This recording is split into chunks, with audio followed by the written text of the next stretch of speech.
Muy buenas amigos, hoy os voy a hablar de dos asuntos sobre los que los medios de comunicación se han venido haciendo eco como una nueva muestra de que China avanza hacia convertirse en una especie de distopía. El primero de ellos es el sistema de crédito social, del que yo mismo soy usuario, y que se ha comparado con un capítulo de Black Mirror, de la serie Black Mirror, del que hablaremos más tarde. Y el segundo es la tecnología de reconocimiento facial, que se supone que puede detectar a sospechosos o personas peligrosas a través de la red de cámaras de seguridad que hay por todo el país. Bueno, comencemos por el sistema de crédito social, y antes que nada me gustaría decir que me parece cuanto menos sensacionalista, por no decir otras cosas más graves, que se compare este sistema, el sistema que funciona en China, con lo que vemos en el capítulo de Black Mirror ese, en el que la gente se puntúa mutuamente según se caigan bien o mal. Lo siento mucho, pero eso no es lo que está pasando en China, ni tampoco es lo que va a pasar. Los sistemas como por ejemplo Chima Credit, que es el más popular en estos momentos, no funcionan así. Pero claro, esa idea de controlarse mutuamente viene muy bien para enlazar con la idea de los regímenes totalitarios o semitotalitarios, como el caso de la propia China durante la Revolución Cultural, cuando se empleó el miedo y las denuncias para llevar a cabo su particular caza de brujas, o, por qué no, también en la España de Franco, cuando algo tan simple como no ir a misa podía servir de excusa para lanzar sospechas contra ti o señalarte como posible opositor del régimen. Pero de eso a lo que está pasando en China con este sistema hay un buen trecho, porque este sistema lo que busca fundamentalmente es recompensar ciertos comportamientos económicos y sociales.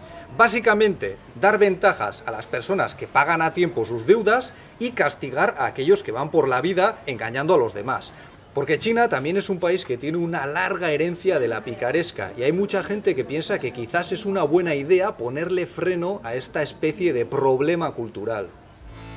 Al registrarte en este sistema se te otorga una puntuación de 3 dígitos en función de la información personal que ofrezcas. Lo normal es empezar con unos 500 puntos y la forma de crecer consiste principalmente en hacer compras a través de aplicaciones del grupo de AliExpress, usar sus sistemas de préstamo e ir devolviendo el dinero religiosamente o incorporar las facturas de agua, luz y gas al mismo sistema, con lo que la aplicación se hace una idea más precisa de tu capacidad de consumo y la toma en cuenta para darte ciertas facilidades y animarte a seguir haciendo compras, que es de lo que va todo esto esencialmente, al menos en las versiones de prueba que están funcionando antes de que se implemente el sistema de crédito social del gobierno, programado para el año 2020. ¿Y la gente puede saber los puntos que tengo? No, esa información es privada y para que alguien la vea tiene que tener mi consentimiento, aunque en algunos contextos, como a la hora de cerrar un trato, podría venir bien intercambiar esa información con el fin de generar más confianza.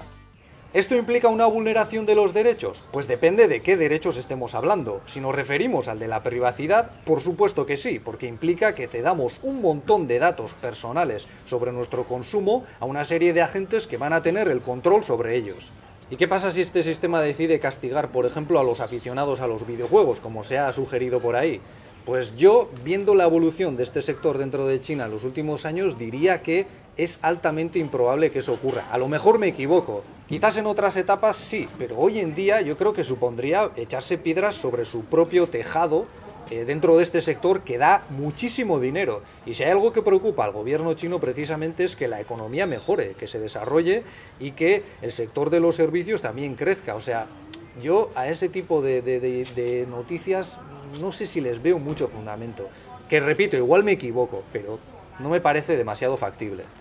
Pero volvamos sobre la cuestión de la vulneración de los derechos, porque sí, este sistema te beneficia cuanta más información personal le cedas, pero también te da ventajas si eres capaz de pagar tus deudas a tiempo.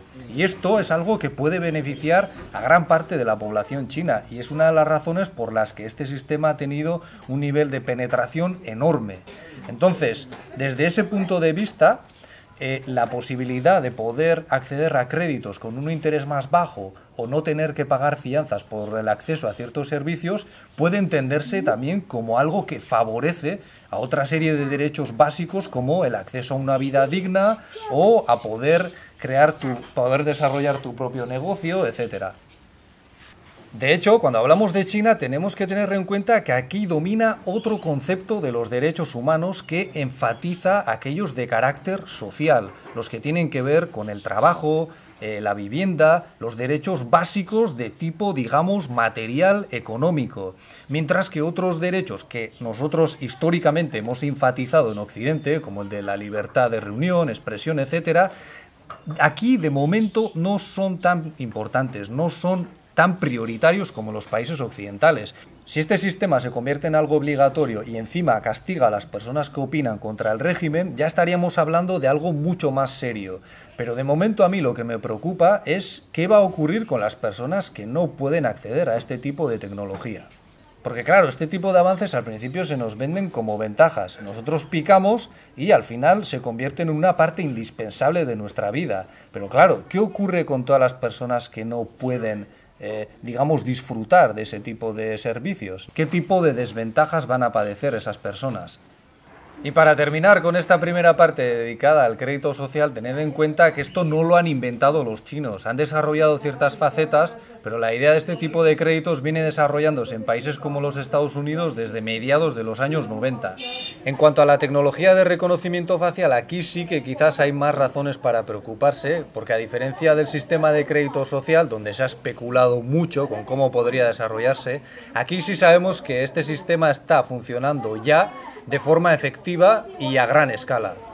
Pero aquí también hay que introducir ciertos matices, porque a diferencia de lo que ocurre en los países occidentales, donde somos muy celosos con nuestra privacidad, nuestro espacio personal, en China muchas veces se habla de estos avances como si fuesen pues, una ventaja para todo el mundo, ¿no?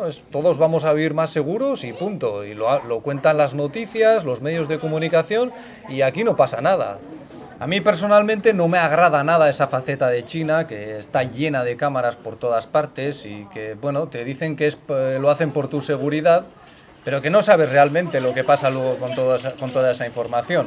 Pero una vez más, es que esto no lo han inventado los chinos.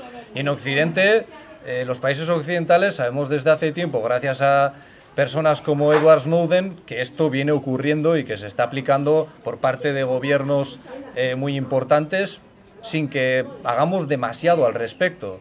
También últimamente se ha hablado de las implicaciones que tienen ciertos avances tecnológicos que tienen que ver con el reconocimiento facial y que los estamos asimilando pues como si fuesen una ventaja, ¿no? Igual que hacen los chinos con estos sistemas. En cambio, en lugar de centrar el debate sobre ese tipo de cuestiones que nos afectan más a los occidentales, pues preferimos mirar a lo que hacen los chinos, ¿no? Fíjate los chinos que malviven y qué tal, y a nosotros cómo les vigilan y tal, y a nosotros ¿qué? ¿Qué pasa con nosotros? Por todo ello yo me pregunto, ¿no estaremos viendo la paja en el ojo ajeno? ¿Por qué nos empeñamos en señalar a China como una distopía? ¿No será que nos interesa o queremos convertirla en una especie de chivo expiatorio de todos nuestros males, de todo el malestar que viene de nuestros propios avances tecnológicos? Si nos fijamos en el significado del término distopía, nos daremos cuenta que se aplica a las sociedades ficticias no deseables, es decir, a lo contrario de las utopías. Pues bien, puede que yo sea una persona muy rara, pero yo tengo la sensación de que China se está convirtiendo en una sociedad cada vez más deseable y cada vez más libre del tipo de penurias económicas que suelen ir acompañadas de la pérdida de derechos fundamentales, algo que hemos comprobado de forma muy directa en países como España. Y puede que a algunos esto les ofenda, pero yo tengo la sensación de que pese a los problemas que tiene este país, que algunos de ellos son muy graves, cada vez somos más los que vinimos aquí con la intención de trabajar y a los que la idea de volver a casa no nos convence demasiado. En cualquier caso, yo creo que lo ideal para las sociedades occidentales es que en lugar de estar siempre señalando a ciertos países y proyectándoles sus propios males, se centren en mejorarse a sí mismas. Y si realmente preocupa la situación de los chinos, lo ideal es que cuando ellos viajan a los países occidentales, que lo hacen cada vez más, se queden alucinados con los derechos que disfrutan sus ciudadanos y no se lleven un chasco, que es lo que podría acabar ocurriendo con tanta obsesión por ciertos regímenes. Bien, pues si os ha gustado el vídeo y queréis que haga otros sobre temas similares, hacedmelo saber con un me gusta, suscribiéndoos al canal o compartiendo vuestras ideas a través de un comentario. Muchas gracias y hasta la próxima.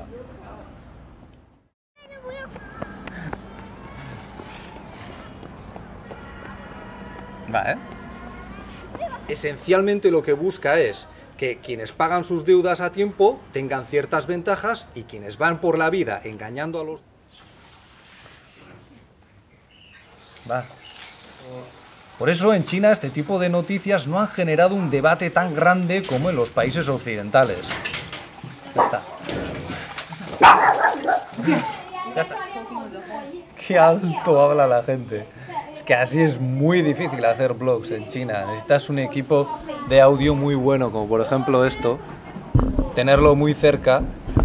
Y ya veis que aun y todo cuesta mucho, cuesta mucho. Ruido por todas partes.